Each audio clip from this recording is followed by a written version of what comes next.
The kettlebell swing is a great exercise for not only conditioning work, but to build and develop muscular strength of the posterior chain. So in a nutshell, you're looking to develop the power and the strength of the glutes, the hamstrings and the erector spinae, your lower back muscle groups.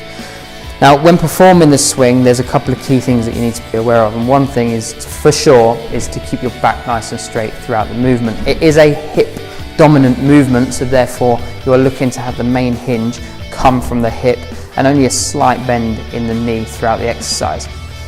When Dan picks up the kettlebell in a second, when he starts to swing, he's going to initiate movement just from a short explosion from the hips, and you'll find that there's actually no major work happening in the upper body. His arms are pretty much just being used as a pendulum.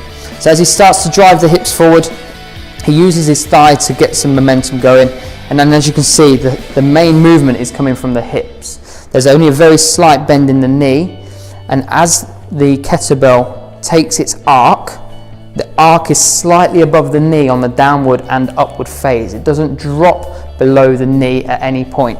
His head remains up, he's looking straight ahead, his back is nice and straight throughout the exercise, concentrating on squeezing the glutes at the top of the movement, and without question, his heart and lungs are starting to be worked, and obviously there's a lot of power coming from those hips. That is exactly how you perform a kettlebell swing correctly.